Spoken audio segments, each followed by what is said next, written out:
The Vault of Glass raid race is fast approaching, so I'm going to go over the builds and weapons that I'm going to be bringing to the activity. I'll be covering general things that work for all classes, but I'm going to be going over some specific exotics worth bringing for every class as well. Also, I'm going to be streaming my team's attempt at day 1 on the Twitch channel linked in the description, so be sure to check that out this weekend when the event goes live. I've split the raid into essentially 3 chunks for the purposes of building my loadouts.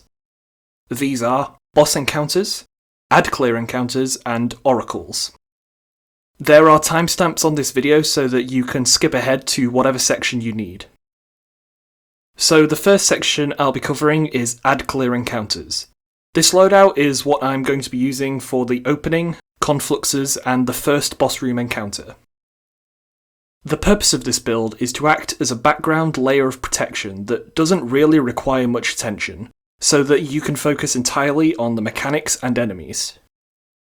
The mods used are Warmind's Decree, Warmind's Protection, Power of Rasputin, Taking Charge, and Protective Light. Obviously, if you're running a more solar-heavy loadout, then you will want to swap Warmind's Decree for Wrath of Rasputin. And if you're going for a more arc or stasis-based character, then you can probably use Global Reach instead, as long as you have Rasputin weapons. If not, you may want to use my boss encounters build for these encounters as well, so you don't have to worry about Warmind cells. This build allows Warmind cells to spawn as you fight, and they will automatically buff you and debuff enemies in the area to help you clear waves without having to actually do anything. Now for the weapons. I will be using the 7th Seraph Auto Rifle, Deafening Whisper, and the Commemoration Heavy. The only shields we are likely to encounter will be Void, which is covered here, and the Commemoration is sort of a mix between Ad Clear and Yellow Bar Slayer. Just as a backup though, I will be bringing Leviathan's Breath to swap in if the Praetorians are too tanky for Commemoration to kill quickly. There is the possibility of champions appearing in this raid, so I'm also bringing some backup weapons that can be swapped in to deal with them, and I would recommend you do too. Overload Minotaurs are what I think is most likely. For exotic armour pieces, I'm going to use the Actium War Rig to help make the Commemoration more devastating, but will be bringing the Helm of Saint 14 to buff my bubble if I find us getting overwhelmed.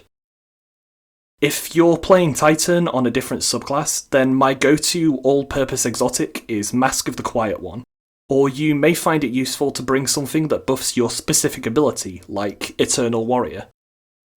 Next, for Warlock Exotics, my top recommendation would be Controverse Hold or Verity's Brow to give you as much grenade power as possible, helping to clear ads quickly. Obviously, depending on your subclass, something more suited to your abilities may be a better choice, like Geomags for Chaos Reach. And if you're finding yourself getting overwhelmed, then the new boots of the Assembler are very well equipped to help your team hold their ground, or you may want to try just taking advantage of the Well of Radiance. Hunters will want to bring whatever complements your subclass the best for clearing waves. If you do find yourself becoming overwhelmed, then focusing on your ability to go invisible is what I would recommend, using exotics like Graviton Forfeit and the 6th Coyote. Next, I'm going to go over the Oracles encounter. I've separated this from the other non-boss encounters because the main threat you face is different. In this encounter, the real danger comes from the hobgoblins shooting at you from off the sides of the map, so equipping to defend against them is what I'm going to be focusing on.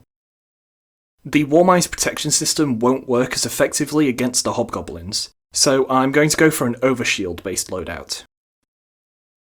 We will be keeping the mods Warmind's Decree and Protective Light from the previous build, but we'll be adding Sheltering Energy, Modular Lightning, and Warmind's Light. The build still gives some passive protection from enemies, but now you can pick up the Warmind cells to gain an overshield, defending against the hobgoblins and gaining charge with light. Naturally, I'm also planning to make some slight weapon changes to improve range.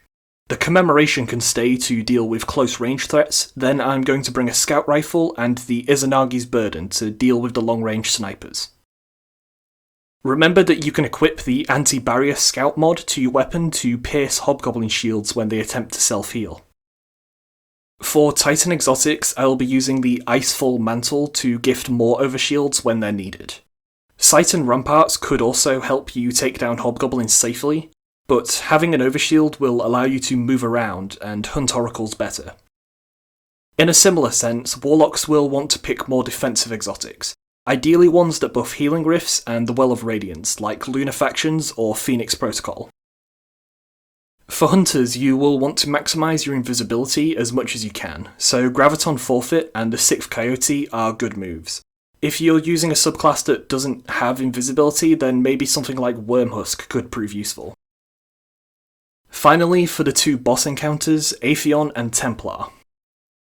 The build I'm going to be using is Charged with Light based, so that I'm not restricted to weapons that can generate cells. The mods used are Taking Charge, Protective Light, Supercharged, Stacks on Stacks, and Powerful Friends. These mods will help you survive in dangerous times and can allow your team to get charged with light from you as well. For weapons, naturally I'll be bringing a variety of options to try for boss damage. The first setup I have looks like this. Commemoration is going to be used for fighting ads and yellow bars, then Izanagi's Burden will be the main DPS weapon. In addition, I'm bringing Salvage's Salvo, which can be used with the mod Breach and Clear to debuff the boss at the beginning of the damage phase. This mod is very expensive, meaning that you will need to drop stacks on stacks to fit it in, but you should be fine regardless. Some other options that I'll be bringing to use if Izanagi's doesn't work will be Xenophage and Whisper. I don't expect them to perform as well, but you never know. One more weapon that could work is Deathbringer, which has recently received a catalyst, making it much stronger. Finally, an option that may work out due to the linear fusion buff is to bring Arbalest along with a heavy linear fusion. The only catch here is that the linear fusion needs auto-loading and Vorpal Weapon in order to be at its peak. Unfortunately, Sleeper Simulant was given a significantly reduced buff, so despite it initially looking like a great choice, I don't think it's going to be one of the top DPS weapons. Also, you're going to want someone running Divinity for most of these loadouts, and you will need to make sure that the Divinity runner is never the one to pick up the relic for damage phases. For exotics, Titans don't really have any requirements. As long as you have your bubble, you'll be good to go. So I'll be using the same exotics as in previous encounters. I'm also going to be bringing Curse of the Falling Star just to try it on the Templar and see if it's viable. Unfortunately, due to the design of the encounter, this strategy won't work on Atheon. For Warlocks, the usual choice is Lunar Factions, but you will need to be careful using these with Izanagi's, as it may mess up the Honed Edge reload. And finally, Hunters could use Celestial Nighthawk for the buffed Golden Gun, but the new exotic boots are what I would recommend. They're called Star Eater Scales, and when used along with the Nightstalker Tether, you can deal huge amounts of damage. That's everything I've got for this raid. If Destiny builds interest you, then be sure to subscribe, because there's going to be more on the way. And be sure to check out the link in the description if you'd like to see my stream of our Day 1 experience.